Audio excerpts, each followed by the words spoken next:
மருந்து சேனலுடைய மேலும் பல பதிவுகளை தெரிந்து கொள்ள இந்த சேனலை சப்ஸ்கிரைப் செய்யவும், பெல் பட்டனை அழுத்தவும்.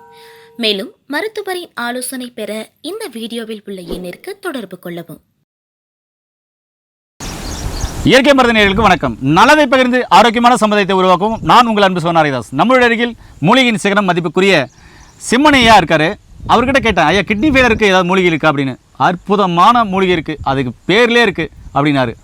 அதோடு சேர்த்து ஒரு சில மூலிகைலாம் சொல்கிறேன், நான் சொல்கிறபடி சாப்பிட்டாந்தாக்கா கிட்னி ஃபெயிலரே வராது, கிட்னி ஃபெயிலர் இருந்தாலும் சரியாகும் அப்படின்னு சொன்னார். கிட்னி சுருங்குது, கிட்னி வீங்கிருச்சு, கிட்னியில் இன்ஃபெக்ஷனு, கிட்னியில் கல், கிட்னியில் அடைப்பு, செத வளர்ச்சி, கிட்னியில் நெஃப்ரான் சம்மந்தமான பிரச்சனைகள் இருக்குது, ஈஜிஎஃப்ஆர்கள் கம்மியாக இருக்குது அப்படின்னாலும் எதுவாக இருந்தாலும் சரி, நான் சொன்னதை செய்ய சரியாக போகணாரு. அவ்வளோ கான்ஃபிடென்ட்டாக பேசுகிறாரு. அப்படி என்ன இருக்கும், வாங்க வீடியோக்குள்ள போகலாம். ஐயா வணக்கம். ஐயா வணக்கம் சார். ஐயா, இந்த கிட்னி சம்மந்தமான பிரச்சனைகள் வந்துட்டாவே டயாலிசிஸ் பண்ணணும். அதாவது கிரியேட்டின் வந்து 8 மேலே போயிடுச்சுன்னா டயாலிசிஸ் பண்ணுறது பரிந்துரை செய்கிறாங்க. கண்டிப்பாக தேவையானதும் கூட ஒரு 4-5 மணி நேரம், ஏறதாலும் 5 மணி நேரம் அங்கே கண்டிப்பாக இருக்கணும். ரத்தத்தை தூய்மைப்படுத்தி திருப்பி பார்த்தீங்கன்னா நம்ம உடம்புல ஏறும். இது பார்த்தீங்கன்னாக்கா ஹீமோகுளோபின் அவங்களுக்கு கம்மியாயிடும், HB கம்மியாயிடும், கிரியேட்டின் யூரியா ஹை ஆகிடும். இதனால பார்த்தீங்கன்னாக்கா அவங்களுக்கு ஒரு சிலருக்கு கால் வீங்கிறது சம்மந்தமான பிரச்சனைகள், ஒரு சிலருக்கு நுரையீரலில் நீர் கோக்கிற சம்மந்தமான பிரச்சனைகள், மூச்சு விடுறதுல சிரமம், ஒல்லி ஆயிடுவாங்க, சாப்பிட்டா வாமிட் வரும், மயக்கம் வரும், அடிவயிறு வலிக்கும், யூரின் சரியா போகாது. அப்படிப்பட்டவங்களுக்கு பார்த்தீங்கன்னாக்கா சித்த மருத்துவ முறையோ, சித்த ஆயுர்வேத, யுனானி ஹோமியோபதிலையோ இல்லை அலோபதிலையோ சிறப்பான மருத்துவங்களா இருக்கு. இப்போ நீங்க ஒரு மூலிகையின் அரசன், மூலிகை சிகரம், நீங்க ஒரு மூலிகை காமிக்கிறேன், அதோட ஒரு சில காம்பினேஷன் சொல்றேன், சாப்பிட்டா சொல்லுங்க சரியாகும்னு ஆணித்தரம் அழுத்தி சொன்னீங்களே, அது என்ன மூலிகை? இதுதான் இந்த விஷநாராயணி பச்சிலை. நான் இவ்வளவு நேரம் பேசுறேன், பக்கத்துல வச்சிருந்தேன், இதுதான் அது அப்படின்ற மாதிரி காமிக்கிறார் போல இருக்கு. நண்பர்களே கிட்ட வந்து பாருங்க, இதுதான் விஷநாராயண சஞ்சீவி அப்படின்ற ஒரு மூலிகையா. சஞ்சீவி மூலிகை.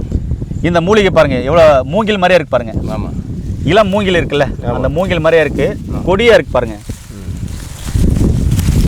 சாப்பிடக்கூடிய மூலிகை தான் இது. பார்த்தீங்கன்னா சாப்பிடக்கூடிய மூலிகைன்னு சொல்றாரு, சாப்பிட்டு காமிக்க போறாரு. ஐயா, இந்த விஷநாராயண சஞ்சீவி மூலிகை எப்படி கிட்னி ஃபெயிலியர் சம்பந்தமான பிரச்சனையை சரி பண்ணும்? உங்களுடைய அனுபவத்துல மக்களுக்கு நீங்க தெளிவா சொல்லுங்க, புரிஞ்சுக்குவாங்க. இந்த விஷநாராயணி பச்சிலையை நல்லா அது போல தழையை கட் பண்ணி எடுத்துக்கிட்டோம். எடுத்துக்கிட்டு ஒரு 100 கிராம்னு வச்சுக்கங்களேன்.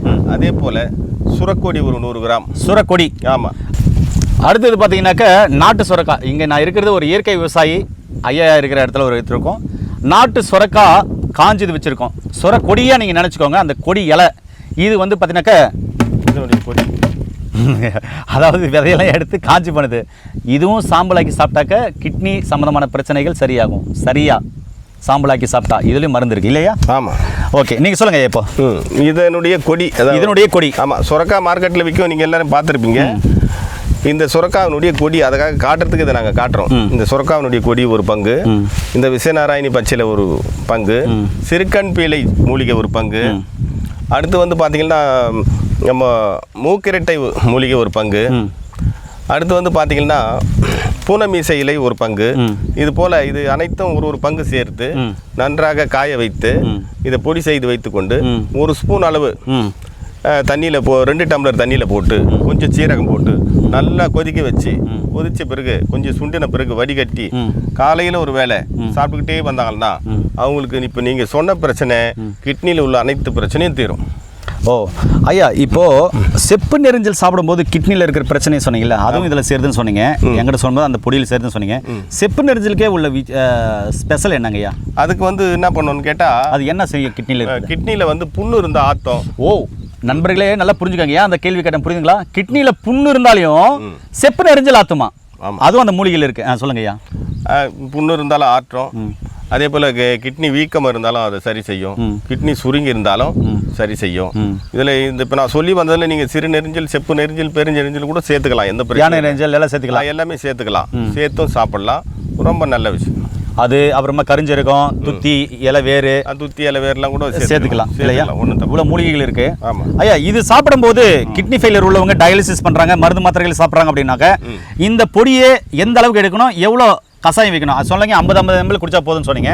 எப்படி கசாயம் வைக்கணும் சொல்லுங்க. அதாவது இதான், இது எல்லாம் போட்டு பொடி பண்ணி வச்சுக்கிட்டு இந்த பொடி 1 ஸ்பூன் எடுத்துக்கணும். 2 டம்ளர் தண்ணியில் போட்டு நல்லா கொதிக்க வச்சு கொஞ்சம் சீரகம் போட்டு நல்லா கொதிக்க வச்சு 1 டம்ளர் தண்ணியாக அது சுண்டணும். சுண்டன பிறகு வடிகட்டி கிட்னி சம்மந்தப்பட்டவங்க எல்லாரும் சாப்பிடலாம். ஒரு 50 அந்த மாத்திரையோட கூட சேர்த்து சாப்பிடலாம், ஒன்றும் பிரச்சனை இல்லை. ஆமாம், இதை வெறும் வயிற்றுல குடிச்சிட்டு அதுக்கப்புறம் டிஃபன் சாப்பிட்டுட்டு அதுக்கப்புறம் அவங்க போடுற நம்ம மாத்திரையை நார்மலாக போட்டுக்கலாம். அதில் எந்த வித சைட் எஃபெக்ட்டும் கிடையாது. சீக்கிரமாக சரியாயிடுவாங்க. என்ன நேர்களே, கிட்னி ஃபெயிலருக்கு விசநாராயண சஞ்சீவி இவர் சொன்ன மூலிகைகள் ரேஷியோ எல்லாமே சொல்லிட்டாரு. 50 ml காலைல 50 ml சாயந்தரம் 50 ml குடிக்கணும்னு சொல்லியிருக்காரு. நீங்கள் டயாலிசிஸ் பண்ணுங்க, சித்தா ஆயுர்வேத யுனானி ஹோமியோபதியில் மருந்துகள் எடுங்க, அதோடு சேர்த்து இந்த கஷாயத்தையும் குடிச்சிட்டு வரும்போது பக்க விளைவுகளில் சீக்கிரமாக பார்த்தீங்கன்னா இந்த ஈஜெஃபர் லெவல் அப்படின்னு சொல்லுவாங்களே, அந்த ஃபில்ட்ரேஷன் அது வந்து படிப்படியாக உங்களுக்கு பார்த்தீங்கன்னா இன்க்ரீஸ் ஆக ஆரம்பிக்கும். ஒரு சிலருக்கெல்லாம் 3, 4, 7, 8, 10, 12 பார்த்துருக்கேன் ஈஜெஃபர் லெவல், அதெல்லாம் இன்க்ரீஸ் பண்ணியிருக்கேன்.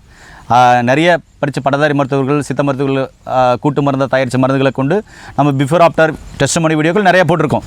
கிரேட்டின் ஹையாக இருந்தது, அப்புறமா கிரேட்டின் குறைஞ்சது, கிரேட்டின் நார்மலானது, ஹெச்பி நார்மலானது, ஹெச்பி கம்மியாக இருந்தது, பிஃபோர் ஆஃப்டர் ரிப்போர்ட்டு, ஈஜெஃபர் லெவல் கம்மியாக இருந்தது, அப்புறமா இன்க்ரீஸ் ஆன பிஃபோர் ஆஃப்டர் ரிப்போர்ட், ஃபேமிலியோட நிறைய வீடியோக்கள் போட்டிருக்கோம் CKD பேஷண்ட்டுக்கு. இப்போ இதெல்லாம் கிடைக்கல அப்படின்னாக்கா ஐயா கிட்ட பார்த்தீங்கன்னா நம்பர் 1 நம்பர் 2 அப்படின்னு சொல்லிட்டு 2 மூலிகை பொடி இருக்குது. அந்த பொடி பார்த்தீங்கன்னா முழுக்க கிட்னிக்கு தான், அதோட சேர்த்து ஒரு சில தீநீரெல்லாம் கொடுக்குறாரு. இதெல்லாம் எட்டு வரும்போது கிட்னிக்கு அற்புதமாக வேலை செய்யும். அதை கண்டிப்பாக நீங்கள் பயன்படுத்திக்கோங்க. இவர் திரும்ப சொன்னார், நீங்கள் எடுக்கிற மருந்து மாத்திரைகளோட அப்புறமா டயாலிசிஸோட சேர்த்து இதை எடுக்கலாம் தான் சொல்லியிருக்காரு. இதுதான் நம்பர் 1 நம்பர் 2 பொடி. இதில் ஐயா சொன்ன அனைத்து வகையான மூலிகைகள், இன்னும் ஐயா ராஜ மூலிகைகள் அப்படின்னு சொல்கிற ராஜ வைத்திய மூலிகை அப்படின்னு ஒரு சில மூலிகைகள்லாம் இதில் சேர்த்துருக்காரு. இந்த மூலிகைகள் சேரும்போது இன்னும் அற்புதமாக வேலை செய்யும். ஒரு சில மூலிகைகள் அது சொல்ல வேண்டாம், ஏன்னா அது புரியாத மக்களுக்கு அப்படின்னு சொல்லியிருக்காங்க. எடுத்துக்காட்டாக வந்தீங்க அழுகண்ணி, தொழுகண்ணி, பொற்சுந்தல், ரோமா வேங்க, உதிரவேங்க, அதுக்கப்புறம் பார்த்தீங்கன்னாக்கா சேர்ந்தாடு பாவை, இதெல்லாம் உங்களுக்கு புரியுமா? அதுக்கப்புறம் பார்த்தீங்கன்னாக்கா பனித்தாங்கி, இடி தாங்கி அப்படின்னு சொன்னால் புரியாது. இப்போது அது மாதிரியான மூலிகைகள்லாம் விசேஷம் மூலிகைகள் இருக்குது, அதனால் சொல்ல வரேன்.